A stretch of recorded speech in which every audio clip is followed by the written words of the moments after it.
хамгийн их стресстэй бид нар одоо мухаар хэлэхэд визгүй тий харих гэж яриад байгаа шүү дээ тий. Энэ хүмүүстээр хамгийн их илэрдэг шинжүүд нь юу гэх юм бол айц, сэтгэл түгшүүд нь илүү өндөр.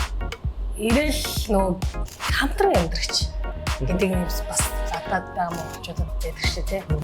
Эмэгтэй хүмүүсүүд илүү сэтгэл түгшинтэй байдаг юм. Илүү савнаа зовноо илүү өндөр байдаг юм байна. Эрэгтэй хүмүүсийн хувьд илүү сэтгэл готхын өндөр байдаг.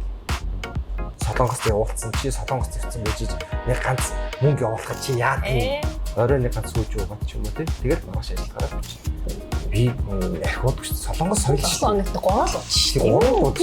Гол шүү дээ. Тийм байхгүй шүү дээ тий. Ой ихтэй хөөж олно шүү.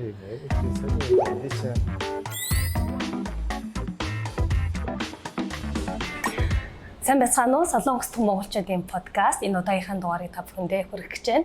За өнөөдрийн зочноор Бүгд найрамдах Солонгос улс дахь хөдөлмөр нийгмийн хамгааллын үйлчилгээний төвийн сэтгэл зүйн зөвлөгөө хариуцсан ажилтан сэтгэл засалч эмч Мөнхөрдөн маань өргөдөн оролцож байгаамаа. Зүг байна.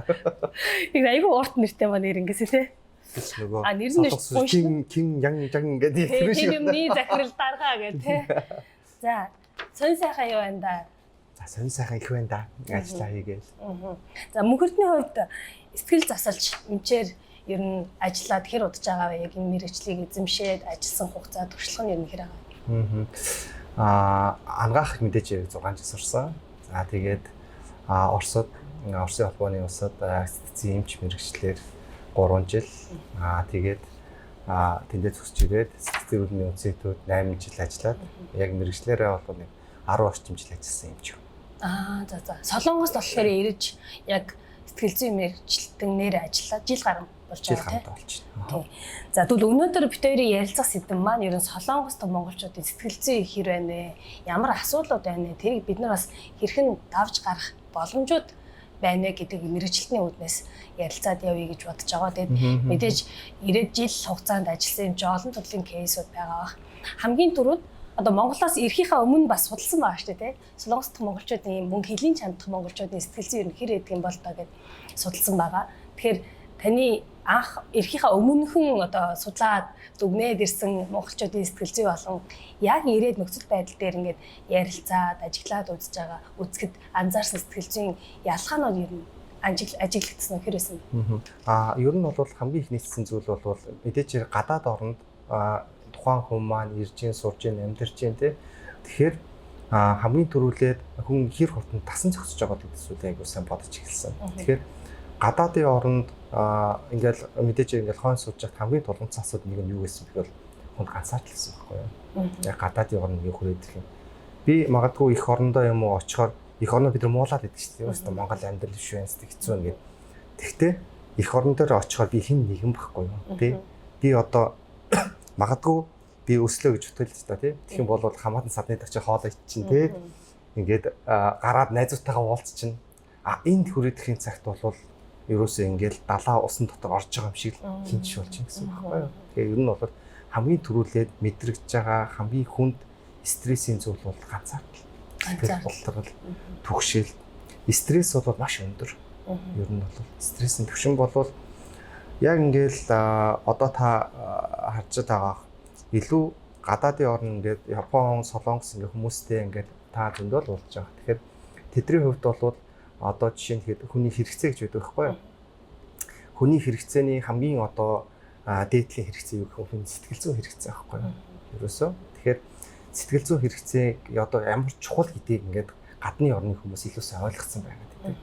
Тэгэхээр ганцаардал, сэтгэл готор, сэтгэл түгшилт гэдэг яг мэргэжлийн хүнээс зөвлөгөө авдаг, стрессээ тайлдаг аргуудтай болсон гэдэг байхгүй юу? Тэрүүгээр арай өөр юм болов. Хамгийн анхны бидний бас яг сэтгэл зүйд тулгамж байгаа асуудлын нэг ганцаардал байж таарч шүү дээ. Хэлийн чандад байгаа хүмүүсээ.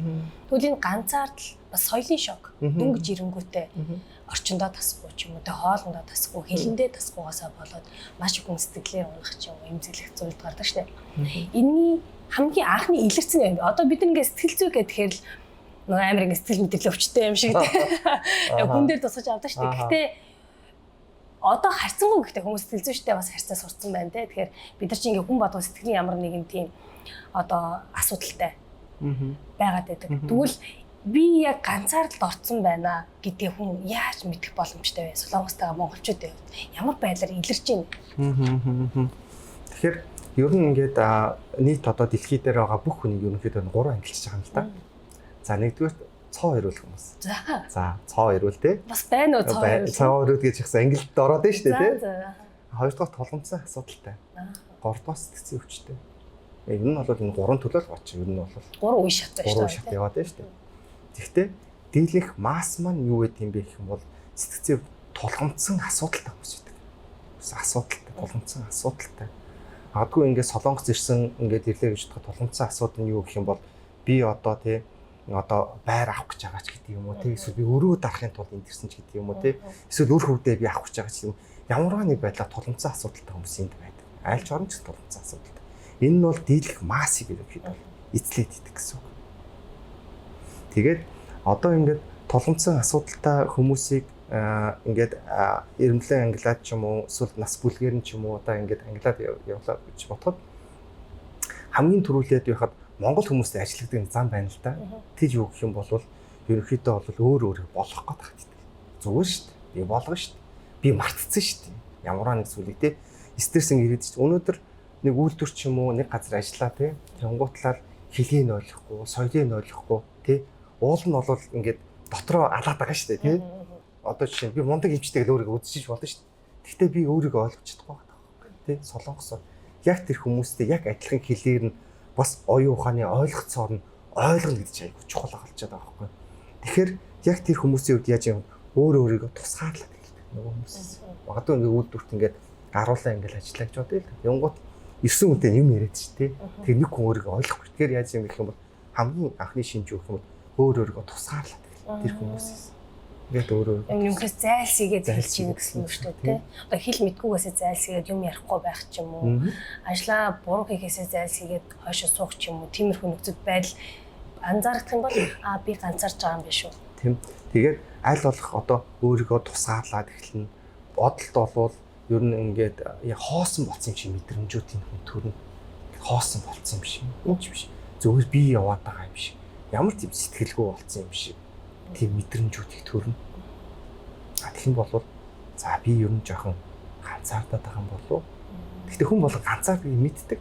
Энд ирсэн ингээд одоо ингээд энд ирээд удаагүй эсвэл нэлээ олон жил болцсон ингээд залуучуудаа уулзаад байж хат бол энд ирсэн за бараг 10 хүний за бараг 9-ний илэрдэг шинжтэй. Ганцаардал. Ямар нэг байдлаар энд илэрдэг. Тэрийг ялан нийлэн хүн яад юм бэ гэвэл магадгүй архитаар суудаг ч юм уу тий. Эсвэл яадгийн стрессээ тайлахын тулд мөрөгтэй тоглодог ч юм уу тий. Янз бүрийн арга хүмүүс. Тиймэрхүү яг кейсүүд тэн дээр ирчихсэн үү? Кейсүүд мэдээж яг байгаа л да. Тэгээд ер нь ийм байт юм бэлээ. Хүнд одоо ингээд кейс ярихаас өмнө бас онлайн ярих гэдэг шүү дээ тий. Тэгэхээр яг мэрэгжилтэн ч одоо тий. Тэгэхээр нөө хүнд яад юм бэ гэх юм бол нейротрансмиттер гэдэг зүйлүүд байдаг юм байна л да. Тэгэхээр тэр маань яад юм бэ гэх юм бол одоо тий 13 та ямар үзэсэнтэй эмэгтэй вэ гэж хэллээ гэж бодъё л да тий. Тэгэх юм бол хүн яад юм бэ гэх юм бол хүн ингээд илүү аж аргалтай болд юм байна л да. Цаанаасаа ингээд гоё тий. Тэгэхээр тэнд юу ялгард юм бэ гэх юм бол аж аргалын даавар. Одоо нөгөө хэлээд байгаа ш нь дофамин, серотонин гэдэг аж аргалын даавар ялгардаг. Тэгэнгүүт хүн сэтгэл готрол дорхоор яад юм бэ гэхэд нөгөө дааврууд нь илүү буурдаг юм. Тэр нь бол дааврын зохицуулах хүн болгонд бас илрээд идэх байхгүй. Тийм байх тий. Одоо миний бодлоор ингээд солонгост монголчуудын сэтгэл зүйн асуудал бол ер нь бол баг тодорхой. Ажил. Ажил олдохгүй байх юм бол стресстэй л ингээд асуудал. Сэтгэлээр ундаг шүү дээ. Тэгвэл виз гэж нэг юм биш дээ.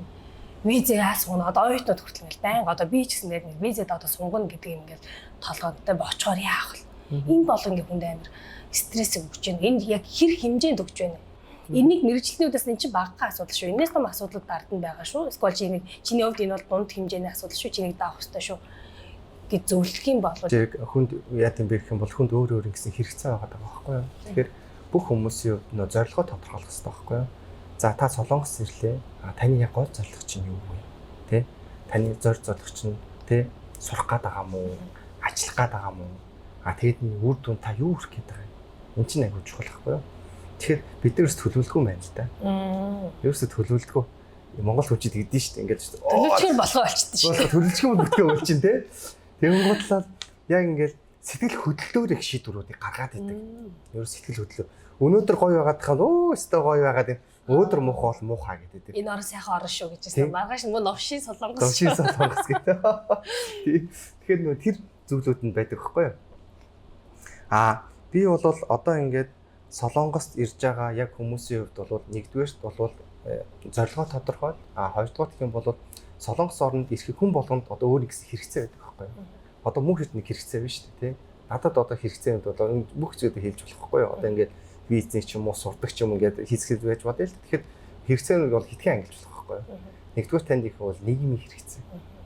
Та энэ нийгэмд дасан зохицоод нийгэм талаас нийгэмчсэн танаас одоо энэ хүн одоо нийгэмдээ одоо тэгээ байх ёстой хүнч гэдэг юм уу те нийгэмд дасан зохицох талаас нь болоод шүү дээ. Нөгөө талаас юу гэх юм бол одоо яа тийм физиологийн хэрэгцээч гэдэг юм уу хүн одоо унтах ч гэдэг юм уу те хоол идэх ч гэдэг юм уу те энэ дундаас хамгийн чухал хэрэгцээ нь юу гэх юм бол хүний сэтгэл зүйн хэрэгцээ байхгүй юу?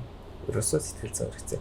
Тэгээд тэр хоёлаа ярьжсэн тэр Масловын хэрэгцээний онол гэж байдаг байхгүй юу? Тэр маань яг гурвалжин онол гэдэг байхгүй юу? Гурвалжин те.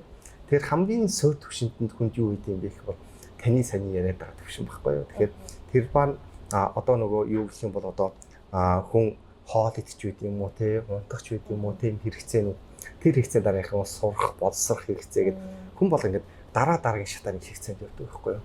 Тэрний хамгийн дээд хэрэгцээг сэтгэл зүйн хэрэгцээ. Тэгэхээр яг энд ажиллаж байгаа юм уу эсвэл гадаадд ажиллаж байгаа хүмүүсийн хувьд хамгийн чухал хэрэгцээгээ ерөөсөө анзаардаг байхгүй юу? Суур хэрэгцээн дээр л яваад юм. Суур хэрэгцээ нь юу гэх юм бол энэ хүний хувьд те би өнөөдөр ажил яаж болох вэ те суур хэрэгцээ яваад шүү дээ. Ажиллаа та яах чинь би мөнгө цуглуулах гэдэг шүү дээ. Суур хэрэгцээн дээр л яваад байгаа байхгүй. Тэгээ суур хэрэгцээн дээр яаж яг сүүлийн үеийн залуучууд нэлээ өөрчлөгдөж байгаа шүү. Тэгэхээр дараагийн шатны яаж яг сурах те за сурах хэрэгцээтэй байгаа юм байна. Тэгээ боловсрох юм байна те. Тэг хэрэгцээнүүд гэдэг нь үргэлжлээд байгаа байхгүй. Тэг хамгийн чухал дээр нэ сэтгэл зүйн хэрэгцээ. Тэр сэтгэл зүйн хэрэгцээг яаж хандах юм бэ? Сэтгэл зүйчтэй ярилцж хандах юм уу? Эсвэл өөр ямар нэгэн байдлаар хандах уу? Тэгэхээр юм л дээ. Одоо жишээ нь сэтгэл сэтгэлийн амтан байхгүй юу? За тий. Одоо ингэ мөнх эрдэнэ биш тий. Мөнх эрдэнэтэй бас нэг мөнх эрдэнэ гэж нөхөр байгаа байхгүй юу? Тий. Тэгэхээр хүн ингээл төрхөөс ахуулаад хүн тэгдэж штэ. За манай өгд одоо та сонсч лээсэн баг. Монголчуудаар ингээл очихоор хаста манай өгд тэдэн насандаа хөлд орсон. Тэдэн насандаа хилд орсон тий. Манай өгд одоо энэ хэлээр ярьж байгаа, ингэ явж байгаа, тэгж байгаа гэдэг аваад бид нар танц нэг анхаадаг зүйл гэх юм бол ерөөсөө хүн сэтгэл зүй гэдэг зүйл ерөөсөө анзаардаг. Яг нийт монголчууд юу. Ерөөсөө тоодгүй анзаардаг зүйл байхгүй юу. Тэгэхээр одоо ингээд солонгост ирж байгаа ялангуяа ингээд оюутан залуучууд ингээд ирж байгаа шүү дээ. Ингээд дундаг залуучууд итгэлэг аваад юм уу ирээл тэр аав ээжүүд юу гэж ингээд бодоод байна гэхээр манай үүд ингээд амар мундаг те мундаг ингээд хичээл аваад ингээд явцсан. Зөв айгуу сайн. Тэгвэл тухайн хүүхэд нь те энд ирээд хэр дасан зохицож танаа хүүхд хэр чаддгийн хэр нийгэмтэйгээ одоо амьдарч чаддгийн те хоёрдугаар гэх юм бол тухайн ямар нэг стресс байхад хэр даван туулах танаа хүүхд чадвартай юм. Тантай хэр нэг нүгэ ярилцаж чаддгийн энэ айгуу чухал байхгүй юу? Энэ бол ер нь бол тэтгэлэг аваад энэ сургаасаа илүүтэйгээр би хүүхдээ хэр сайн мэддэг вэ? Энэ бол маш чухал. За тэгэхгүй бол ингээд гадаадад ажиллахаар явуулдаг эсвэл сурахаар явуулдаг хүүхдүүдийн ингээд хурж ирж байгаа шүү дээ. Тэгэхээр тэтгэлэг авдаг эсвэл ажилтнуудаа хийгээ явж байгаа боловч зарим талаараа нөгөө хүүхдүүд чинь бүр навт буюу уналтанд орчдөг. Ягаад гэх юм бол тэр хүүхдийн хувьд бид нар хитрхийн материалын талаас нь хараадсан байхгүй юу? Чи мундаг химч бол, мундаг математик эсвэл чи энэ сургуульд тэтгэлэг ав тий. Энэ тэтгэлэг авчих юм бол тэгэл амьдрал чинь окей болно гэдэг. Тэгвэл нөгөө талаас харахад энэ сургуульд ороод энэ оронд амьдрахад миний хүүхдийн сэтгэлзэн онцлог хэр үлээ? Хэр стрессээ тайлж чаддаг үлээ гэдэг зүйлийг бид нар юусаа харддаг. Энэ бол яг ингээд стресс үүсгэж байгаа хамгийн чухал зүйл болж байна. Одоо солонгос л ингээд ажилтаа анги гэж өнтэй одоо гэрээ гэрэрцээг үнс ажиллаа хийж байгаа хүмүүс байна. Оюутнууд байна. Тэнгүүд гэр бүлээр амьдарч байгаа хүмүүсийн хэсэг байна. Бас хараар амьдарч байгаа, төвлөсөөр амьдарч байгаа хүмүүс байна. Ингээд ингээд үзэх юм бол яг энэ хүмүүсийн сэтгэл зүйн бүх төрлийн хүн тантай олдож байгаа. Сэтгэл зүйн асуудлууд нь ер нь ижилхэн байх юм. Эсвэл арай өөр байна. Ер нь өөр. Тийм үү. Ямар явдлаар өөр. За одоо жишээ нь хэд ингээд над дээр ингээд зөвлөгөө авч байгаа залуучуудын хувьд ингээд харахад насны бүлгээр өөр. Хүүсээрээ өөр. За жишээ нь хамгийн их стресстэй бид нар одоо муухаар хэлэхэд визгүй те харих гэж яриад байгаа шүү дээ те. Энэ хүмүүс дээр хамгийн их илэрдэг шинжүүд нь юу гэх юм бол айц, сэтгэл түгшүүр нь илүү өндөр. Яаж юм их юм бол надад ажил олдохгүй юу? Эсвэл байнгын би баригчих болов гэх байнгын стрессийн түвшинд байнгын ингэ стресстэй хүн яваадахаар яа гэм бэ гэх юм бол энэ хүмүүс төр хөвчтөн сэтгэл түгшил нойрны асуудал нь илүү өндөр явагддаг. Илүү архитаар сууж стрессээ тайлдаг ч юм уу тийм. Энэ зүйлүүд нь илүү өндөр явагдаад байдаг. Гэхдээ энэ одоо жишээ нь хэд визгүй юм уу ингээд хараач амьдарч байгаа хүмүүсийн хувьд яг энэ мэдрэмж нь байгаад байгаа хэрнийг энийг яаж илэрхийлэх юм мэддэггүй. Магадгүй ингээд би сэтгэл готрол юм уу ганцаард л ингээд ороод байна шүү дээ тий. А надад нэг тиймэрхүү болоод байгааг мэдээд байгаа боловч яг би тэгээд ингээд хүн ойлгохгүй. Тэгэл өнөөдөр аим хэцүү өдөр байлаа шүү дээ. Унгуудаа орой нэг ганц сууж уугаад ч юм уу тий. Тэгэл маргааш ажил гараад явчих. Тэр яаж ийм унгууд яг стрессээ дотор ингээд хатгалаа л яваад байгаа. Том болоо хатгалаа л яваад байгаа. Тэг унгуудаа яг энэ үед хүмүүсийн хамгийн илэрдэг шинж юу гэх юм бол мартах гэдэг байна. Тий. Одоо ингээд амар стресстэй ингээд хорхонд игээд сэтгэл амч. Тэгэхээр яг үгүй тийм мартаачтай гэж ойлно шүү дээ тий. Тэнгуут нөгөө хүн гэдэг би мартцсан гэлдэг тий. Мартцсан өнөөдөр тэр юутай байсан хаяачтай тэр захиралтаа муудалцсан тий өстө мó гач юм уу солонгос гээл тий. Тэнгуутлаа мартсан гэлээ. Тэгтээ тэр хүн хизээч юмыг мартдаггүй байхгүй. Хүн хизээч юмыг мартахгүй. Тэгтээ дотроо хадгалагдаад. Тэгтээ хизээ нэгэн цагт тэр одоо яг тэсрэх хүн биш хизээ нэгэн цагт тэсэж гарч ирэх байхгүй. Тэр аюултай зүйлүүд байдаг гэсэн. Тэгэхээр одоо илүү ингээд оюутан залуучуудын хувьд бол илүү яг сэтгэл готролд орж байгааг мэддэг. За би сэтгэл готролд ороод шүү те. Сэтгэл готролд ороод шүү. Тэгэх юм бол би ийм арга хэмжээ авах хэрэгтэй шүү гэдэг мэддэг залуучууд байдаг. Тэ? За би архитарсанд орж болохгүй юм байна. Архитар суугаад стресс тайлахгүй гэдгийг одоо сүүлийн оюутан залуучууд маш илүү сайн мэддэг. Тийм ч би готролд орж исэн те. Гэлэн талангуу. Тэгэхээр чи магадгүй ингээл 30-аас дээш ч юм энд олон жил болсон залуучуудтай илүү уулзах, оюутан залуучууд уулзах илүү өөр гэсэн. Тэгэхээр чи би готролд орж исэн. Готрол гэдэг зүйл маань яг л ийм нэг хавханд орсон юм шиг байдаг байхгүй юу? Яг л хавханд орсон. Тэр хавханд орсон би мэдээд байгаа хэрнээ тэр хавнаасаа холдож чаддаггүй. Тэгэхээр би энэ хавханд орж исэн. Би энийг ингээд даван туулж исэн. Тэр залуучууд, оюутан залуучууд илүү нээлттэй гэсэн. Тэгэхээр илүү энд удаан ажилласан магадгүй 30-40 насны залуучдын хувьд бол илүү өөр гэсэн үг. Тэр зүйлүүдийн хувьд бол нөгөө стрессээ тайлахаар одоо тэр хүн дээр очиж яад. Тийм ярилцсан гэж юу гэдэг ганц юм уу болно шүү дээ. Ингээд илүү өөр байхад байна та. Нэг зүгээр найзтайгаа юм яриа суух ч юм уу. Тэр тохиол бас сэтгэл зүйн засал өөрт нь хийгдэж байна гэсэн үг зү. Тэгээ одоо яг өөрийнхөө процессоо яриад ч юм асуудал яриа суул. Тэгээ бас тийг ярьж чадахгүй зовлон солонгост монголчууд байдаг те. Хиндэ очиж ярих тий найз нь байхгүй ганцаараа. Тэрнээс гадна Монголд гэр бүлээс бас бид нарт аяг стресс өгдөг штеп. Одоо тэгэл гэр бүлийн хүн Монгол байх юм бол тустай амьдардаг бол тэгэл хосуудын асуудлууд байна. Хүүхдтэй гэр бүл болсон байх юм бол бас гэр бүлийн асуудлууд байна тий. Аав ээжийн асуудлууд байна. Байнгын санаа зов. Тэндээс ирж байгаа энэ асуудлууд нь илүү ерөнхий одоо анзаархад маасаар харж байхад илүү их байгаад байна уу? Энэ солонгос өөрсдийнх нь асуудлууд нь илүү их байгаад байна уу? Та энийг юу гэж харж байна? Тэр аль байгаа л та. Ер нь бол ганц одоо ингээд солонгос стресстэй байгаа биш байхгүй юу? Мэдээж хэрэг тэгээ нэг хоёулагийн анхны хэлсэн шиг ихний зорилтоо тодорхойлох амар чухал байхгүй юу? За зорилт нь тодорхойлогдохгүй бол яах вэ? За жишээ нь хэд хоёулаа бодъё л да тий. За ихэнх эхнэр хоёр байлаа тий. За эхнэр хоёр байлаа ингээд Монголд ажиллаад за ингээд ерөөсөө мөнгө болохгүй байна тий. За ингээд тий нөхрөө юм уу эхнэрээ ингээд явуулаа гэж бодъё л да тий. За солонгос хөвчн манай ирчүүд л яриад байгаа шүү дээ. За ирчүүдээ ингээд ирлээ гэж зорилго гаргая л да. Эхнэр бүх хоёр тий. За зорилго гаргахын тулд хоёулаа ингэдэг байхгүй. За давуу тал нь юу вэ? Сул тал нь юу вэ?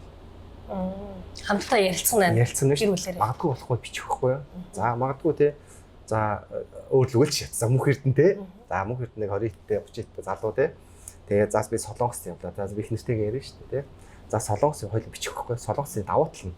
За хоёул өрөө дарах юм байна тий. За яадгийн тий. Ингээд би энд 3 жил зүтгэчих юм бол гэр бүлээ 4 жил зүтгэчих юм бол гэр бүлээ авч болох юм байна. Ингээд давуу талууд нь байна. Нөгөө талаас яаж энийг унгуутлаа сул тал юмсчих байхгүй. За гэр бүлээс хол байгаад уулзахгүй нэ шүү. Уулзахгүй нэ шүү тий. Тэгэхээр хүний ажиллахын тулд ингээд хэлгүй ингээд стресс зүйл бичдэг байхгүй. Тэгэхээр зорилгоо тодорхойлох юм бол давуу талын юм бэ сул талын юм бэ. А тэгэхгүй бол яаж ийм нөх юм манай залуучуудын сэтгэл хөдлөлөөр ш дургах чаддаг байхгүй юу. Ерөөсөө шууд ингээд солонгос явуулаа амьдрал хэцүү байна. Чи наана яах гэдэг юм бэ? Солонгост явж ажил хий. Солонгосчууд нүдэнэ твш кармандо ч мөнгө орно гэсэн сэтгэл зүй аваад байгаа байхгүй. Яг эмоцороо сэтгэл хөдлөлөөр шийдвэр гаргахаар нөгөө сайн муу талуудаа үнэлж чадаагүй болохоор тэгэхээр нөгөө гэр бүлийн асуудал ч үүсээд байгаа байхгүй. Тэг мэдээж ингээд гэр бүлийн асуудлууд үүснэ. Тэгэл солонгост явуулсан чи солонгост явсан байж нэг ганц мөнгө явуулахад чи яадаг юм? Тэг чи одоо нөө дүү чинь оюутан болох гэж байгаа шүү дээ. Чи нэг хэдэн төгрөг шилжүүл тэг бид нар одоо нэг байранд ормоор байна. Тэгээ ингэмээр байна гэдэг байгаа. Гэт зүйлүүд аягүй хүсэж байгаа байхгүй. Тэгэхээр энэ ч сэтгэл санааны байдал асуудал байгаад байна. Гэр бүлээс ч ирж байгаа стрессүүд байгаад байгаа. Тэгэхээр нөгөө давуу тал болон сул талаа бичээд ч юм уу ярилцаад тэрийг аль аль нь хүлээн зөвшөөрөх нь их чухал шүү дээ. Хүлээн зөвшөөрчих юм бол бас арай харилцан асуудал нь мэдээж асуудал уусаад байна. Гэтэ тэр арай бага байгаад байна шүү дээ. Тэр одоо таны хувьд болохоор яг ямархуу арга барилаар ажиллаж байна. Одоо Солонгост монголчуудын сэтгэл зүй дээр мэдээж анх удаа Солонгост байгаа монголчуудад зориулсан тийм сэтгэл зүйчийг улсаас одоо баг тийм томилоод явуулж байгаа шүү дээ.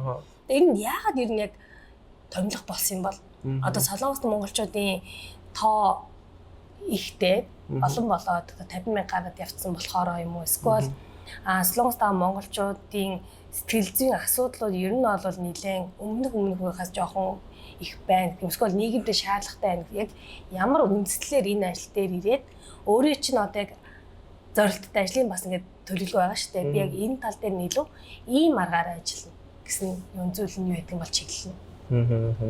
Тэгэхээр ийм баггүй. Уул нь бол ингээд дэлхийн орнуудаар харж хахад Солонгост бол нэлээд олон монголчууд байгаа шүү дээ. 50 бараг 57 нөхөрч байгаа да 50 монголчууд байгаа даа шүү дээ. Тэгэхээр тэр болгонд ингээд мэдээчээр ингээд хүн болгонд юу хэрэгтэй гэх юм бол хүнд бол сэтгэл зүйн хэрэгцээ хэрэгтэй байхгүй хүн бол сэтгэл зүйн хэрэгцээ байгаа даа шүү дээ. Тэгэхээр энд одоо ирсэн маань одоо ингээд магадгүй би ерхий сайд гэх юм бол ус төрчихгөө дээ шүү дээ тий. Энд байгаа хүмүүсийн хувьд хамгийн тулгымцсан асуудал нь мөнгө төр биш юм байна. Энэ төрөнд байгаа хүмүүсийн хувьд хамгийн түрүүний асуудал нь сэтгэл зүй гэдэг том асуудал байгаа юм байна. Тэрийг мэддэг хүмүүс байгаад байна. Түрүүнээс шиг готролд орсон эсвэл магадгүй ганцаардл ч юм уу тийм зүйлд орсон хүмүүс байдгийн байна. Тэрийг мэддэггүй хүмүүс өндөр хэмжээнд байгаад идэх юм байна. Тэгэхээр яг энэ хүмүүс яг мэрэгжлийн сэтгэл засалж юмж сэтгэл зүйн зөвлөгөө хариуцсан ажилтан хэрэгтэй юм байна гэдэг үндслээр ерхэд бол ашиглажсэн. Ер нь одоо яаж н өдөрт хэдэн хүнтэй ч юм уу эсвэл 7 хоног хэдэн хүнтэй харьцаж ажилласан хэрэгцээ нэх байна. Ер нь бол ийм байдаг юм байлээ. Хэрэгцээ гэдэг нь гот нэг эмэгтэй, эрэгтэй, хүүсээ их ялгаатай байдаг. За. Эмэгтэй хүмүүс нь хэрэг. Эрэгтэй хүмүүс нь хэрэг. Тэгэхээр одоо ингээд бид нар сая ингээд энэ бас ажил хугацаанд бааз судалгаа хийлээ. Тэгэхээр юу ч гарч ийн вэхээр илүү эмэгтэй хүмүүсийн хувьд надад одоо ингээд зөвлөгөө авсан ч юм уу да тийм ингээд дийлэх массуудаа ингээд харьцуулаад эмэгтэй хүмүүсийн илүү сэтгэл төвшинтгий байдаг юм байна. Илүү савнаа зовнтох илүү өндөр байдаг юм байна. Илүү тий маргааш яана тэрийг тгнэ гэл ингээл илүү санаа зовнтох илүү өндөрөө тэгвэл эрэгтэй хүмүүсийн хувьд илүү сэтгэл готрол нь илүү өндөр байдаг.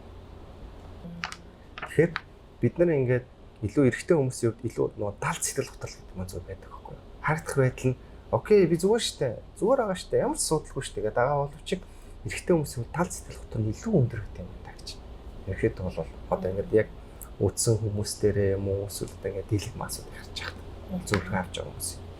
Эмэгтэй хүмүүс илүү өнөөдөр илүү амар яа гэм бэ гэх юм бол найзтайгаа хоб басдаг ч юм уу те эсвэл яа гэм шопинг хийдэг ч юм уу те эсвэл баяр тэмдэглэдэг ч юм эмэгтэй хүмүүс чинь бүр ингээд сэтгэл зүйн байдлаа илүү одоо илэрхийлж чаддаг. Тэгэхээр эрэгтэй хүмүүсд юу ч тийм байдгүй юм байна. Эрэгтэй хүмүүс яа гэм багаас нь эхлүүлээд бид нэр эрэгтэй хүмүүсээ яаж нэг утлаа унах юм чи эрэгтэй хүүд байж чи унчаад уйлаадахтай юу гэдэг юм те эрэгтэй хүн чи айлын ноён нуруу байх хэвээр байж юугээд башигнаад байгаа юм те чи эрэгтэй хүн бол юм эрэгтэй шиг юм хатуу байх хэвээр багаас эхлээд бид нар тийм болгочтой юм эрэгтэй хүн тэгэхээр эрэгтэй хүн өөрөө мэдрэмжээ хэлхээ болчдөг юм байна сүүлдээ яг энэ чиглэлээр удаан явуулаад хахаар би гутраад байна уу түгшээд байна уу гэдэг өөрөө бүр мэдхий болчдөг тэгжсэн ч дотроо тийм байд юм дөө гэл ингээл айлах тоохгүй ч юм уу дотгошоогоо яваад идэг. Энэ маань нөгөө хамгийн хүнийг яа гэм бэ гэхэд сэтгэл готрлуугаа илүү түлхээд ит. Бид нар өөрсдөө түлхээд ит. Тэ?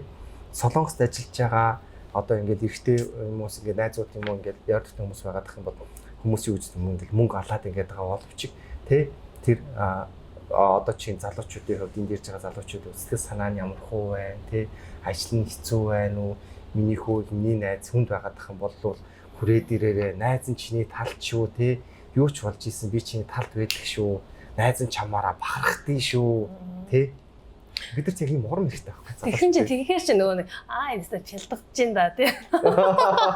Тэгэж хэмжээд авсан нөгөө бас сэтгэлээр байгаад байгаа шүү дээ бид нар тий. Тэгэхээр нөгөө нэг хүн болгон харилцаа байдаг байхгүй юу.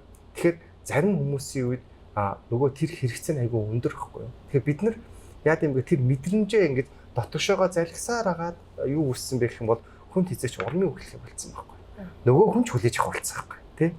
Тэ одоо ингээл ажил дээр ингээл гараад ч юм ингээл солонгос захирлууд ч юм уусууд Монголд ажиллаж байгаа хүмүүсэл ингэ ажиллаж шүү дээ.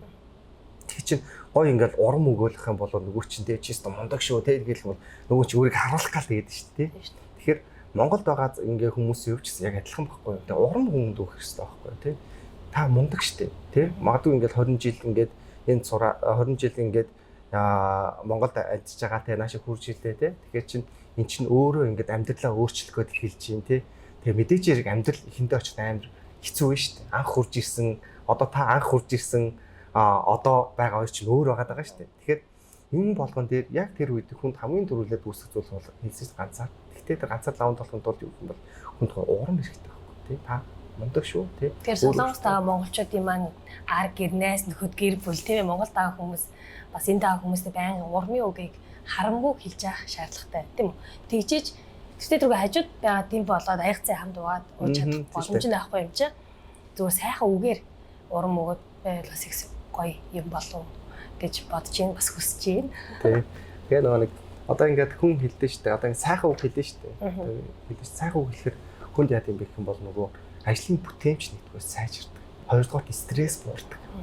Гуравдугаар өөртөө ихтэй болдог. Гэтэ хит ингээд нөгөө бас магтаал ч юм уу хит өөрийг нь одоо дүйлгөөд ч юм уу урам өгөөд ихаар бас одоо миний хувьд бол ингээд бас нэг жоохон айх эмэх яа гэвэл энэ итгэлийг алдчих байна. Энэ урмыг хугалчих байна гэдэг айдас бас давхар яваад идэг юм шиг санагдаж шүү дээ. Одоо жишээлбэл манай ааж байнга нам урам өгдөг байхгүй. Миний охин л чадна. Гэт ингээл жил өөрөө л мэд. Угаасаа чиний одоо шийдвэр зүв байдаг ч гэх юм уу чиний үзэл бодол зүв байдаг. Чи бол хамгийн монд ингээд ахаад би яг мондол байх хэрэгтэй юм шиг. Тэр хүмүүс итгэлийг алдмаар байна шүү дээ. Тэрнээсээ болоод тэг жоох ингээд зориггүй очдөг ч юм уу буруу юм хийчихвээ. Тэгээд урмыг хугалчихыг бас айдастай болчтой юм санагддаг шүү дээ. Энэ талыг бас яаж бичих вэ? Энэ чинь нөгөө конфликт нэх байхгүй юу? Таних тэр яаж нэг төгс төгөлдөр байх зэрэг юм гэдэг байхгүй юу? Төгс төгөлдөр гэдэг. Тэгэхээр бид нар ингээд одоо жишээ нь хэд хүүхдүүд дээрээ бид нар юуг ингээд чаддгүй юм бэ гэх юм бол хүүхдүүдээ алдаа гаргахаас юусоо одоо жишээ нь хэд алдаа гаргахыг дургүй гэдэг юм байна. Бид нар тий миний хүүхд онц сурах ёстой. Тий ерөөсөө чи алдаж болохгүй. Тий чи алдаж болохгүй шүү дээ гэдэг байгаад байдаг. Тэгэхээр яг тийм одоо жишээ нь хэд яг тийм байдалд өссөн хүн яа гэм бэ гэх юм бол яг би мундаг л байх ёстой. Байнгын ерөөс би мундаг л байх ёстой. Мундаг байж л би харагдах ёстой, тогтох ёстой. Тэг чи яаж юм нөгөө нэг яаж юм нөгөө эго яагаад шүү дээ тий амбиц яваад шүү дээ тий. Тэгэхээр тэр хүмүүсийн хувьд яаж юм бэ гэх юм бол багаас нь эхлүүлээд яг конфликтний тахын байгаад байгаа юм байна тий. Конфликтний хүмүүсийн үед хамгийн түрүүлээд илэрдэг шинж юу гэх юм бол сэтгэл түгшил илэрдэг байхгүй. Би чадах болов уу тий. Би чадна гэж ороод байгаа учраас яаж дотроо бол алцаад байна шүү тий. Тэгэхээр тэр урам гэдэг зүйл маань юугаар илэрх юм бэ гэх юм бол яг багаас нь эхлүүлээд чи чадах ёстой биш тий. Минийхөө тий чи магадгүй тий хичээл дээр муу авч болно шүү дээ тий. Муу авч болно. Гэхдээ минийхөө яагаад муу авсан тий. Тэрэн дээр нь хоёлаа яаж ажиллах ёстой юм тий. Яг энэ зүйл чинь хүнд урам өгөх ёстой байхгүй юу? Тэгээ яг монголчуудын сэтгэл зүй яг энэ төвшин дээр л байгаа хэ. Одоо яг тийч урам өгдөг, хүлээн зөвшөөрдөг нийгэм одоо яг бид нар эцэг их болоод ч юм уу яг магадгүй хашиж байгаа гэж анзаарч байна зүг бах тий. Зүг шүү дээ. Тэгэнгүүт одоо ингээд Монгол Солонгосын нийгмийг хараад Солонгосын хүмүүсийг харахаар энэ сэтгэл зүйн асуудал бас маш өндөр. Сахилга бат маш муу. Басаа гадна янз бүрийн хүмүүс аяг хашиж байгаа. Одоо нөгөө зөөр учир зүггүй ингээл хүмүүсийг хутгалаа нэг хутгалаад гэмтэйгээл яваад байдаг хүмүүс энэ зүүн чинь бас шугаан тавилаа шүү дээ. Тэгэл ингээл зүг зүгээр байж байгаа хүмүүс өчөө зөвхөн шугаан хачаа ингээл явдаг ч юм уу. Ингээл тийм одоо бас сонин хүмүүс их гарч ирээд байна л да. Энэ яг юутай сэтгэл зүйтэй холбоотой байдгүй нийгэмтэй холбоотой байдгүй ер нь бүхэндээ л холбоотой л байх л да. Тэгээ Монголд ер нь энийг бас яаж хардах юм бол. Тэгэхээр хоёлоо яг чинд яг энэ жишээд ярил л та тийм. За мөрөдө тохиолдог гэж бодъё. За жишээ нь тий. За нэг залуу мөрөдө тохиолдог байлаа гэж бодъё. Тэгэнгүүтлээ мөрөдө тохиолдог залуу анх эрэхтэй тэрний хамгийн тулгымцсан асуудал нь мөрөдө тоглоом байгааг байхгүй юу? Тэр яаж ийнө гэх юм бол мөрөдө тоглоом магадгүй ингээд сэтгэл түгшилттэй юм уу, санаа зовлонтой юм уу, тий стресстэй хүмүүсийн хувьд яаж юм төрхөн хугацаанд тэр стрессийг мартахын тулд нэг зүйлөд татгаж байна да. Тэгэхээр тэр нь мөрөдө тоглоом ч юм уу, эсвэл арх ч юм уу зүйлүүд байхгүй. Тэгэхээр тэр ингээд мөрөдө тоглоом юм уу, арх юм уу одоо ингээд зүйлүүд хэрэглэхээр яаж ийнэ нөгөө хоёлын яриад исэн нөгөө нейротрансмиттер буюу нөгөө аж аргалын дааврууд нь ялгаад идэх байхгүй. Тэрэндээ донтоод шүү дээ. Тэр нь л улам аж аргалт авах гад. Тий. Тэгэхээр одоо жишээ нь хэд ингээд хөө ингээд өмссөн хувцс ч юм уу тий эсвэл одоо унтж байгаа ч юм уу наацхан гэхэд одоо хоол идж байгаа ч юм энэ бол хүн аж аргал үүдчихдээ юм байна л да. Тэгэхээр хүний одоо ингээд аж аргалын одоо жишээ нь хэд секс хийлээ гэж бодъё л да тий. Тэгэхээр секс хийлээ гэж бодхоо секс хийлэхэд аж аргалын даавар ялгах нь тий төгцөө гоё ялгаж байгаа шүү дээ тийм. Тэгэхээр тэрнээс илүү 2-3 дахин илүү одоо дофамины буюу гинт хүчтэй ялгаруулдаг зүйл нь юу гэх юм бол нөгөө мөрөдө тоглоомч юм баггүй. Эсвэл нөгөө харигч юм баггүй. Тэгэхээр хүн яа гэм бэ гэх юм бол тэр одоо багахан хэмжээний тэр аж аргалын даавраа ялгаруулахын тулд яаж ийм нөгөө зүйл рүү илүү татдаг. Илүү тийм илүү одоо жишээ нь илүү архиугаад идэх ч юм уу тийм эсвэл илүү мөрөдө тоглоод идэх ч юм уу. Тэгэхээр би бодоод шүү дээ. Би ингээд мөрөдө тоглоод мэдээд байгаа хэрний нөгөө зүйлийг л ингээд бодоод. Тэгэхээр бичнээ олон ингээд өөр зүйлийг оролдох гээд байгаа ч гэсэн өөр зүйл ингээд хийх гээд шүү. Тэгсэн ч гэсэн дахин яд юм байх. Нөгөө дофаминуч маш их хэмжээний ялгардаг учраас яг тэрнтэйгээр адилхан одоо ялгаруулахаар тийм хүчтэй тийм зүйл байхгүй болчиход байгаа байхгүй. Тэгэхээр хүмүүс мөрөдө тоглоом чи илүү одоо томтоод илүү өөр зүйл яваад байна гэсэн. Тэгээ нэг юмд донтцсон хүн өөр юмд одоо донтох магадлал юм хэрэгтэй бол. Тий, тэгэхээр хүн айгүй нэг юу юм байна л да. Хүний одоо ингээд тарих нэгдүгürt айгүй залах уу заяа. Нэг залах уу. Хоёр дахь юм бол ер нь ингээд ямарваа нэг зүйлийг дандаа ингэж илүү одоо ингээд илүү нэг юм одоо жишээ нь гээд би одоо мөрөдө тоглолцлоо гэж бодъё л да тийм мөрөдө тоглоомд яриад байна л да тий. Тэгэхээр яаж ийм юм Слонст монголчууд бас байгаа асуудлын нэг баг шүү. Мөрөдө тоглоом маш их залуучууд тоглож асуудал орж байгаа тий. Тэгэхээр тэр одоо мөрөдө тоглоом одоо жишээ нь гээд өөр одоо илүү одоо жишээ нь миний одоо аж аргалыг төрүүлэхээр зүйл юу гэдэг юм бол зүйл илүү одоо хүн хайж өгчтэй юм байна л да. Тэрний үйл одоо магадгүй харт амигч байдаг юм уу тий. Ингээд байнгын хэлхийлэх юм байна л яваад гэсэн. Тэгэхээр хүн бидний хувьд одоо жишээ нь гээд мөрөдө тоглоом ингээд тонцсон хүн эмчлэхээс илүүтэйгээр тэрнээс өртсөн зэрэглэл нь маш чухал байхгүй юу. Тэгэхээр одоо ингээд таны хэрвээ ойр дотны хүмүүс чинь гадаад байдаг ч юм уу эсвэл хол байдаг ч юм уу тий тэрнтэйгээ нөгөө нэг байнга холбогдож байгаа чинь тэр чухал байхгүй юу. Тэгэхээр нөгөө хүн чинь ганцаарцсан байнга стресс яваад шүү дээ. Стресс тайлхан би ямар нэг зүйл хийнэ дээ тий. Тэгэхээр монголчуудын хувьд бол ихэвчлэн одоо жишээ нь спортоо хичээл тийм залуучууд байгаа. Гэхдээ ихэнх магадгүй биднээс дээш үеийн хүмүүс юу хэлж байгаа гэвэл илүү архиудаг ч юм уу эсвэл магадгүй мөрдөлдөг ч юм уу. Ингэв буруу арга стресс тайлхан илүү өндөр байдаг байхгүй. Жишээлбэл казинод ор тоглолдог тэрэндээ ингээд донтцсон одоо нойр хоолгүй болсон сэтгэл зан хямралд орсон. Гэтэ би донтоогүй. Би зүгээр л ядраад байна те гэсэн бодолтой байх бас хүмүүс байгаа шүү дээ. Энэ хүмүүс та бас урдчин сэргийлэх арга ч юм уу. Эсвэл яг ямар хөө байдлаар энэс гарах хэрэгтэй вэ? Би яг донтцсон байг гэдэг яаж хүлийн зөвшөөрөх вэ гэдэг талаар бас зөвлөгөө өгөл.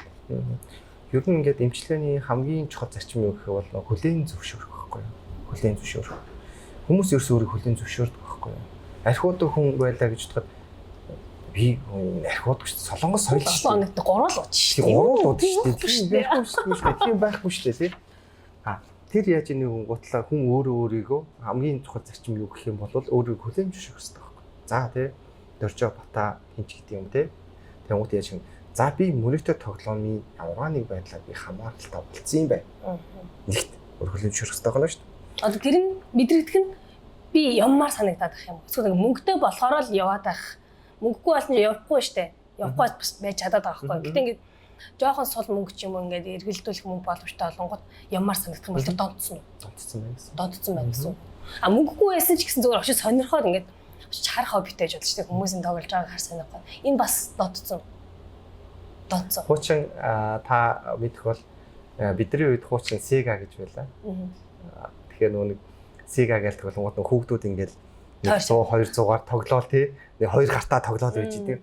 Тэгэхээр зарим хүүхдүүд нь өглөөс орой хүртэл тоглохгүй ингээд хараад зогсоод идэв. Тийм. Тэ? Тэр чинь бас нэг донтсон байгаа дээ шүү дээ. Тэр зүйл чинь тэр хүнд өөрөө донтолт үүссэн байгаа болохоор нөгөө хүн чинь яаж нэг цаанаасаа бүр өөрийн мэдлгүүл яаж нэг тийш явах гээд байгаа байхгүй. Үйлдэлүүд автоматлж байгаа байхгүй тий. Мөнгө яв. За өнөөдөр нэг тэ нэг л даан алдсан. Өнөөдөр л нөгөө ёндорж магадгүй тий. Мэдрэмж зүүдэнд нь ороод тий. Зүүдэнд ороод за өнөөдөр л яг би юм очих юм шиг надад санагдаад байна. Эсвэл яаж нэг гутлаа би нэг тоглодгүй шүү дээ. Би бол хаяал тоглодгүй. Гэтэ би их мөнгөөр тоглодгүй юм уу? Эсвэл яад ингээд энэ дилс бол мөнгнүүдийг нийлүүлж байгаа би тоглолтогч гэдэг юм уу тий. Энд чи янз бүр байхгүй. Тэгтээ юу чинь нэг юм бол би ядад юм донтолтын асуудал үүссэн юм. Хоёрдугаар гэх юм бол яг юу юм бол одоо та энэ л таны эцсийн хязгаар байхгүй юу? Ер нь бол эцсийн хязгаар та тэр мөнгийг хизээч олж чадахгүй. Тэр айгүй хэцүү зүйл байхгүй. Хүн тэрийг хизээч хүлэн зөвшөөрдөг байхгүй. Тэ магадгүй ингээл 10 сая 20 сая тий 40 50 сая ингээд алдчихсан тий. Тэгэл дотроо тэр хүн юу гэж бодоод байна гэхээр тэрийг л олоод авчих юм бол би гарлаа. Бодлол байнга яваад шүү. Бодлоготой шүн яжаад ус мус зүдэлсэн, могоосгоо зүдэлсэн ч юм уу тий. Тэнгүүд л очиад алчаа. Одоо юу ясны хаяа ингээд лоттой авдаг штэ бид нар ч. Лоттой ингээл тэнгүүд хаяа ингээд гоё зүй зүүдлэнгүүд яг лоттой амаар санагдтал. Одоо тийм бас донтолтын шинж үү. Гайгүй юу. Яг нөгөө илүү одоо чинь хоёлаа казино гэдэг нөмөтөд л нэрсэн учраас нөхөн яаж нөгөө тэгээд хүн автоматар тэр үйлдэлүүд хийгээд идэх. Дотроо яаж юм утлаа. Би магадгүй ингээд 10 сая вон алдлаа шүү дээ тий. Гэхдээ би 1 сая вон очлоо тий. Миний 10 сая вон алдснаа би эзэж ярьдаггүй. Яаж нэг ход тэрийгээ би дотроо хадгалаад идэх. Дотроо хадгалаад шүү дээ. Хинч илэрхийлэхгүй. Тэрийг очих юм бол би хинч болгоцсон юм шиг санагдаа тий. А тэнгууд хүн яаж юм би 1 сая вонд олцсон тий. Тэгвэл тэр 1 сая воноо л ярьдээ. Тэгж өөр би тэгэхэд би тэгж авсан шүү. Тэгэхэд би тэгээд авсан шүү. Тэгж яндорцсон шүү. Тэгээд дээсэн шүү гэдэг байгаа боловч маш их хэмжээний мөнгө алдсан, амьдралаа алдсан залуучууд их байдаг. Тэгээ бас амиа орлсон кейсүүд Солонгост бас их байгаа хэ. Энэ талаар судалгаа байдгүй. Яг нөгөө одоо нөгөө анх ирсэн нөгөө би судалгаар болох гэдэг юм л да. Тэгэхээр илүү эмэгтэй илүү төвшөнтэй эрэгтэй хүлээс дал сэтгэл готралтай гэдэг юм хэд бол гарч ирж байгаа байхгүй. Энд одоо тусан зүйлчлэг авсан хүмүүстэйг л ингээд бага хэмжээ судалгаа хийх. Тэгэхээр эрэгтэй хүмүүсийн тал сэтгэл готралтай буюу тал сэтгэл готролын хамгийн дараагийн шатны юу гэх юм бол ерөнхийдөө бол одоо жишээлхэд муу бодлоод төрөх ч юм уу тий эсвэл амиа хорлох ч юм уу тийм зүйлүүд их төрдөг байхгүй. Тэгээд тийм болоод ихлээрээ хүнд одоо мөрөдөд тоглоомч эсвэл сэтгэл готролд орооч эхний ээлжийнх нь бол гол тэр оруулаад байгаа шалтгааныг олох хэрэгтэй байхгүй. Сэтгэл зүйн юм ч сэтгэл зүйн зүйлээр хариуцсан ажил нэг уулзаал өгөх болдог байхгүй. Тэ өнөөдөр тантай танилцсан хоёрдугаар гэх юм бол хойлоо зорилтоо тодорхойлно тий. Тэнгуутаа яг шалтгаан юу болгыг олно. Магадгүй хүүхэд насны сэтгэл зүйн асуудал байгаадах юм бол тэр зүйл болгон дээр сэтгэл заслын аргуудыг хэрэглэн одоо 1-ээс 40 30 хүрсэнтэй хийчихсэн настай байж. Тэгэхэд нэг наснаас ахуулаад, ухаан орхоос ахуулаад, тухайн хүний сэтгэл зүйн онцлог ямар байсан тий. Дээрэс нь юм үлээ тухайн хүн маань юунд айгүй гэртэй сэтгэл санааны байдал хэцүү болсон юм. Хүн тэгдэг штэ. Энд жоохон зүйлийг энэ дээр юуг санаа зовоод идэв. Тэгэхэд нөгөө жоохон зүйл чинь нөгөө хүндээ уул шиг зүйл хийж болдог байхгүй юу. Тэгэхээр тэр болгон дээр нь ажилтдаг байхгүй юу. Тэгэхээр тэр болгон дээр нь ажиллаад яваад ах юм бол яа гэвэл хүн сэтгэл зүйн байдал илүү доктортой болж ирэх гэсэн. Тэгээд ах юм хүн яа гэвэл илүү одоо за би асуудал тийм болоод гсэн юм байна. Энэ асуудлаасаа ялна гэхэд бол ингэж гарч болох юм. Миний эргэн тойрны хүн таньдаг манд хүмүүс бас тийм тохиол байсан байхгүй юу. Амиа оролцсон гэл яг л тэр мөрөдө тоглоомноос болоод өөр шир те эсвэл бол Тэгээ эсвэл гутрал ингээд нөгөө таны хэлтээр хураагдаж ингэж байсаар хагаад хамгийн сүүлд өөрийгөө хүртэл ингээд гарууд хийх алдах. Тэгвэл энэ ч гэсэн нөгөө солонгосын чууд ч бас айгүй тийм сэтгэл готролтой маш амархан ордог хүмүүс шүү дээ. Тийм болохоор бас нөгөө амиа орлолтоор нэлээд дээгүүр явдаг ч гэдэг юм. Тэгэхээр энэ бас нөлөөлж байгаа хэрэг тийм. Гаг бол. Тийм тэгэхээр нөгөө нэг анх игээд солонгост ирэхэд хамгийн түрүүлээ ингээд мэдрэгдсэн зүйл ганцаард байсан шүү дээ. Гэтэ дараагийн нэг мэдрэгдсэн зүйл юу гэх юм бол ингээд хашигдсан юм мэдрэмтсэн байхгүй надад. Ингээл хаашаа чарсан байр тий. Ингээл тийшээ явгод уул ингээл нүүрэн дээр хурж ирээл тий. Уул руу явж байгаа. Уул руу явж ороод тий. Тэгэхээр нөгөө нэг яг монголч аа ингээд зилээс нь тал хард тий. Ингээл сайхан тал хард. Энэ төр яг ингээд хөвшмөл орчинд орцсон юм шиг ингээд өөрөөр ингээд байгтмал байдлаа. Надад тийм мэдрэмж төрж байсан байхгүй юу. Тэгэхээр энэ ч гэсэн магадгүй ирж байгаа хүмүүсийн хувьд бас тэр мэдрэмжүүдийг бас нэлээд өндөр. Ирээл нөгөө хамтран амьдрагч гэдэг нь бас гадаад байгаа монголчуудад байдаг шүү дээ тий. Яг хаа тусдаа гэр бүлтэй ч гэсэн гэрнгүүтэй хамт амьдэрсэн байдаг. Энэ зүгээр нэг сэтгэлзэн хувьд ч гэсэн тэр хүнд арай одоо сайн шийдэл мөн. Хүнд юм байдаг байхгүй юу? Одоо ингээд гэр бүлийн тойрог гэж байдаг байхгүй юу? За гэр бүлийн тойрог гэхээр одоо яа хайр сэтгэл мөнгө төгрөг тий өөрөө үди үр хүү ч гэдэг юм уу тий тэр тойрог битүү байсан цагт яа гэдэг юм гэр бүлээр доктортой байт юм байна. За энэ 100 байлаа тий тэнгууд хүн яаж нэг гутлаа энэ нь магадгүй за мөнгө санхүүгээл гэж шавлдаг мөнгө санхүү ч юм уу да илүү 50% та эсвэл нөгөөтг нь 50% ингээ байх юм хүн яа тийм их дутуу орон зайгаа бүглэх гэж өөр зүйл рүү хүн татагддаг ч гэдэг юм уу тийм зүйлүүд байдаг байна. Тэгэхээр хүн яаж нэг гутлаа магадгүй ингээд энд хүрээд ирэхээр тий гэр бүлтэй ингээ хүмүүс байгаа шүү дээ тий тэгэн гутлаа тэр хоёрын зорилго нэг байгаа байхгүй юу тий мөнгө цохиулах гэдэг нь зорилго байгаа дээ шүү дээ.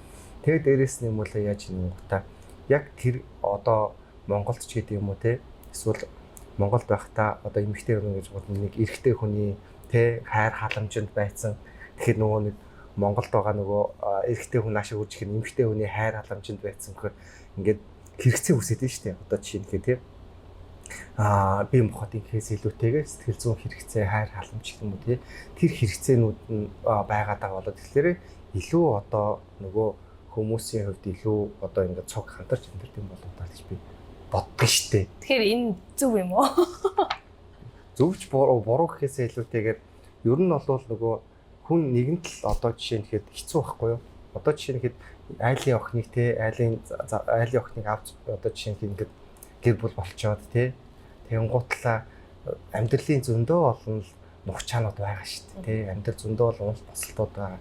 Тэгэхээр чинь эхний л уналтан дээр нөгөө хүнийгээ сольчхоор бас тэгээд нөгөө хүний чинь төвчсөн бас хэцүү шүү дээ. Ер нь сэтгэлзэн тархлаа бас маш өндөр байж иж одоо 2-3 жил гэр бүлийн ясаа тусдаа амьдарч байгаа гэсэн үнэхээр үнэнчээр хамтдаа заваал гарч байгаа залуучууд бас зөндөө ба штэ тий. Тэгээ зүгээр гол нь нэгэндээ нөгөө урам өгдөг. Байн хол агаач гэсэн би бинаа хүлээн зөвшөөрдөг завгүй байгаагийн ч юм уу хэцүү ажиллаж байгааг нь хөдөлмөрлж байгааг нь сэтгэл санаагаар унж байгааг нь ганцаарч байгааг нь хүртэл хүлээн зөвшөөрөөд тэр гаргалгааг нь хамтдаа гаргадаг. Тийм байх юм бол бас гэр бүлүүд ч гэсэн доктортой би бинийгаа ойлгож явахд бас их зүгээр юм болов гэж бодож байна те. Та өөрийнхөө хувьд гэр бүлийнхаа хүнтэй хэр нээлттэй ярилцдаг вэ? Тэр хувьд бол гайгүй нээлттэй. Тэгээд манай хүн бас юмч. Тэгэхээр мэрэгжлийн хувьд илүү ойлгодог. Тэгэхээр мэдээж хэрэг гэр бүл бас юм чинь янз бүрийн маргаанууд мэдээж хэрэг боллоо байна. Гэхдээ хүн ер нь яг өөр өөртөө илүү сайн ажиллах юм шиг санагддаг. Хүн өөр өөрийгөө өөрчлөх айгүй хэрэгтэй байхгүй. Тэгэхээр ингээд бидний хувьд юм уу одоо ингээд ажиллаж Монгол хүмүүсийн хувьд яадаг юм бол буруутаг дандаа хайдаг. Буруут нь бид нар өөрсдөө байхгүй. Тэр хин нэгнээс авал юм хүлээхгүйгээр өөртөө яхаа тий. Тэгэхээр өөрөө өөрийгөө магадгүй илүү өөрчлөх юм бол хүссэн хүсээгүй тэр хүний таныг дагаад өөрчлөх чинь. Тэгэхгүй бол энэ нөхрийг л өөрчлөх юм бол би өөрчлөгдөн гэж ах юм бол амьдрал айгүй хэцүү байхгүй. Тэгэхээр та өөр өөрийгөө өөрчилж магадгүй тэг их нэртэй байгаад ах юм бол их нэртэй гоё хөлдөг ч гэдэг юм уу те хайр халамжилдаг ч гэдэг юм уу те энэ ихтэй хүн яах юм бол эрд нөхөр илүү хүндэлдэг те хувийн орон зайд илүү хүндэлдэг те тэгээд ингээд харж их гэр бүлийн хоёр нэг найз нөхч байвал гэр бүл ер нь илүү тогтвортой байх гэх тийм амар яг амар сайн мэддэг тийм найзууд чиг те инглээ тэглээ гэл Тэгсэн хэрний яаж юм бэ? Хязгаарыг ерөөсөө давтдаггүй. Хязгаар яваад нь шүү дээ. Яаж ч одоо чинь гээд гадуур дотор байлаад ч хүний хязгаарууд байгаа шүү дээ. Тэг хязгаарыг ерөөсөө давтдаггүй. Тим гэр бүл. Өнөөдөр бас танд зориулсан захидал ирсэн. За. Тэр захидлыг танд дамжуулъя. За. Та задлаад уншиж үзэх юм манай үзэгчид бас сонирхож байгаа тийм захидлыг. Ямар захидал байгаа гэж бодож байна. Манай их нэрсэн байна. Ойцхан анх удаага бас их нэрсэхэд их гоё байна тийм. Гоё догдлох мэдрэмж байна. За захидлаа уншаад. Сайн уу? Их нуусан бичээгүй дээ. Сайн уу? Би сайн. За чамдаа энэ цагааг унших мөчийн мэндийг хүргэе. Хайрдаа зориулж анх удаа захидал бичиж байгаа юм байна. Хоёулаа очиж аль хэдийнэ 14 жилийн хамтдаа үджээ. Бидний үргэлжил болсон хоёр хөрөн хүүгийн аав ээж болж амьдралаас авч болох ад жаргалуудыг мэдрэн хамтдаа сайхан амьдарч байна. Хамгийн түрүүнд хайртаа баярлалаа гэдгийг хэлмээр байна. Юунд вэ гэвэл бид өөрийнхөө төлөө гаргадаг хариу нэгтгүй их сэтгэл, хайр, халамжинд тань баярлалаа. Хоёр хүүгийнхаа баатар дуурал болсон сайн аав байдагт тэднийхээ төлөө гэр бүлийнхаа төлөө өөрийгөө умартан зүтгэхэд баярлалаа. Хүний нутагт гэр бүл найз нөхдөсөө хол байгаа энэ хугацаанд намайг хамгийн ихээр ойлгож дэмждэг цорын ганц сайн найз минь байдагт баярлалаа. Миний баяр жаргалтай гуниг зовлонтой гэдэг бүхий л цагт минь хамт байж алдаа оноог минь ухааруулж хамгийн сайн сонсогд байдагт баярлалаа. Мөн намайг юунд санаа зовхгүйгээр зөвхөн сурах боломж болцоог олгож бүхий л асуудлыг ганцаараа зохицуулж ядсан ч ядраагүй юм шиг хичээж байгаад баярлалаа. Жинхэнэ хоппа шүү гэнэ. Баггүй зүйлийг золиослж бид гуравт бүх зүйлээ зориулж хичээж байхад нь заримдаа ойлгохгүй уурлаж гомдоод бид дуушлаараа харьяага. Цаашид бидний амьдрал бэлдсэн сорилт даваа нухчааг хамтдаа туулж урт удаан эрүүл саруул ад жаргалтай олон сайхан дурсамжуудыг хамтдаа бүтээе. Чамдаа хайртай шүү бид гурав нь бидний бахархал мэн нэ. Айгуу гоё байна. Ерөөс анх удаага бас ийм захиаг авч ийн. Тэгээс таньдаа бас хайртай. Мэдээж ингээд амьдрал зөндөө олон сад нухчааг ингээд бид нар даван туулаад ингээд амьдарч байгаа Монголд сайхан эмч байсан хүнийг энд ингээд хүргээд аваад ирсэн тий. Тэгэхээр намааг ойлгоод одоо хүртэл бас миний амьдралыг надтай зөв зохицон бүтээж байгаа тий. Таньдаа хайртай шүү гэж бас хэлмээр байна. Миний бодлоо нөгөө та хүн болгонд урам өгдөг бас сэтгэл санаагаа дэмжиж ад жаргалтай байх тэр зүйлийг нь зааварчлаа зөвлөөд явдаг хүний хувьд та ч гэсэн бас хин нэгнээс гэр бүлээсээ байнга ад жаргалыг мэдэрч идэг байх. Гэтэ ингэж анх удаа захиа авч байгаа гэдэг би бас айгүй баяртай. Эхнэр чинь бас айгүй үгүй. Уушлах гэдэг шүү. Хаяас тий. Яг энэ шиг одоо миний бас хэлгээд байгаа зүйл нь гэр бүл хамт ирчихээр яг нэг нь золиослж нэгнийгээ золиослж ирдэг байхгүй юу? Одоо би сурахын тулд ирж хаад миний гэр бүл намайг дагаад ажиллаа орхиод тэнд байгаа карьераа орхиод бүх зүйлээ үлдээгээд гэр бүлээ л зөвхөн сонгоод ирдэг тий. Яг ийм гэр бүлүүд бол Солонгост монголчуудад зөндөө байгаа ба ихэнх гэр бүлүүдийн яг нэгнийгээ ботсон, гэр бүлээ ботсон тийм зүйлүүд байдаг байхгүй. Тэгэхээр яг энэ мэтчлэн би биендээ маш гоё урмыг өгөөд байнга нэгнийгээ дэмжиж тэр хүн ч гэсэн таныг зориод таныг итгээд танд найдаад ирсэн байгаа эмэгтэй хүн шүү дээ. Тэгэхээр би биендээ байнга урам өгж нэгэндээ хан түшиг тулгуур болж бас аж аргалтай гэр бүлийг зогслоож бусдад үлгэр жишээ сайхан гэр бүл болоорой гэж бас хүсмээр байна. Баярлалаа. Маш гоё бэлэг байлаа. Нэр үнэхээр гоё бэлэг. Яг ч бүр Юу. Эртээ хөөж олно шүү.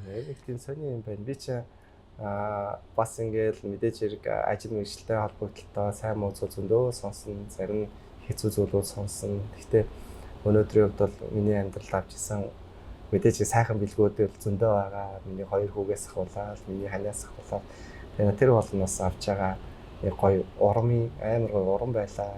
Тэгэхээр хүн болгон маань ч гэсэн яг ингээд надтай адилханаар ийм гоё урмыг ч гэсэн бас аваарай гэж би хүмүүс хүсэж байна. Урам авна гэсэн цааталтай итгэл найдвар, цааталтай бол бат бөх гэр бүл те бүх зүйлүүд нь байдаг учраас маш их баярлалаа таны нэвтрүүлэгт. Баярлалаа. Тэгээ та ч бас Солонгостой монголчуудад бас маш их урмыг өгж байгаа танд бас баярлалаа гэж хэлээ. Тэгээд өнөөдрийн подкаст энэ хүрээд өндөрлөж байна. Зочноор бүгд найрамдах Солонгос улстай хөдөлмөр нийгмийн хамгааллын үйлчлэгээний төвийн сэтгэл зөвлөгөө хариуцсан ажилтан сэтгэл зүйч Эмч Мөнхөртөн маань оролцлоо. Маш их баярлалаа. За баярлалаа. Амжилт хүсье та.